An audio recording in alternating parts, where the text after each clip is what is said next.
Just mere minutes or hours after the New York Post published its story on the Hunter Biden laptop, at 8:51 a.m., you sent a message to a team, part of your team, I assume, and you said, "It isn't clearly violative of our hacked materials policy," referring to the story, "nor is it clearly in violation of anything else."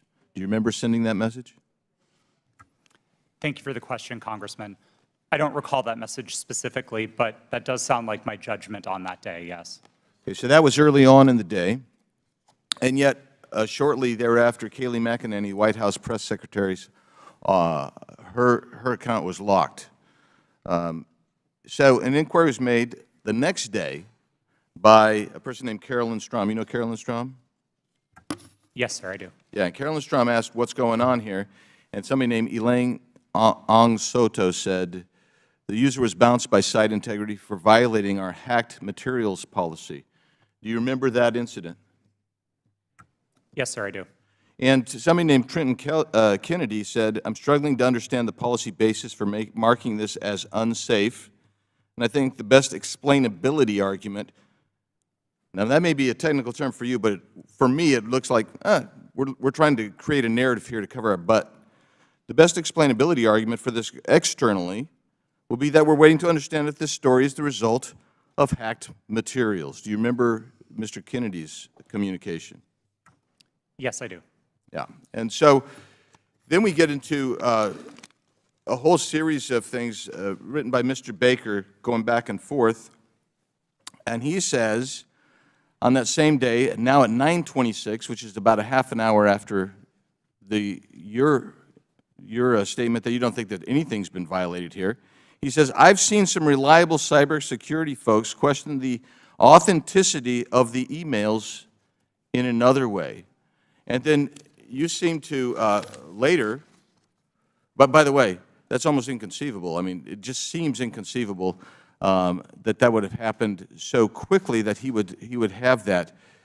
And then you sent out something right after that said, "The key factor in forming our approach is consensus from experts monitoring election security and disinformation that this looks a lot like a hack and leak that learned from the 2016 WikiLeaks approach." I'm wondering if you can name for me today any of the experts that seem to have a consensus at 10:12 a.m. on the morning of October 14th that you put out saying that we're going to rely on some group of experts. Who were they? Thank you for the question. Twitter did not give me access to any of my documents or emails to prepare for this hearing, and so unfortunately I can't give you a direct answer. Were there, Mr. Roth, were there experts? Were there people that you consulted that were cybersecurity experts between 9 a.m. and 10:15 a.m. on that day? My recollection is that we were following discussions about this incident as they unfolded on Twitter. So cybersecurity experts were tweeting about this incident and sharing their perspectives, and that informed some of Twitter's judgment here. But I want to emphasize, as I said in my statement, I didn't think that the evidence or those perspectives warranted removal, and I advocated against taking that action. I understand. Let's look at one other document. Our teams made the determination that the materials fall under our hacked materials policy. It's my understanding from reports and internal sources that normally a hacked material policy would require a government official or law enforcement determination that there had actually been a hacked account before that hacked policy were to be in place or imposed. Is that accurate? No, sir, it's not. So the policy did not require that there be any kind of official finding by a government source? No, there were a number of different types of evidence that we considered under the policy. Certainly government attribution would be a powerful one, but we also looked So you weren't looking, that wasn't determinative is what we're saying?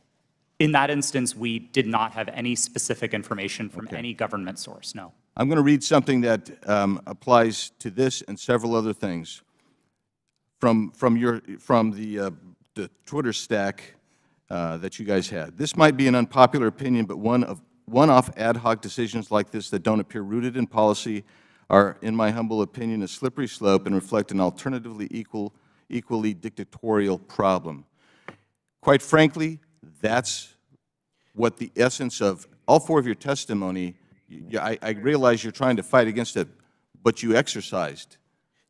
You exercised an amazing amount of clout and power over the entire American electorate by even holding them hostage for 24 hours, reversing your policy, and then they're like, well, we want to go back with the originals. That's 24 hours, or 2 weeks, that you imposed your will on the American electorate. I'll yield back, Mr. Chairman. Gentleman's time's expired.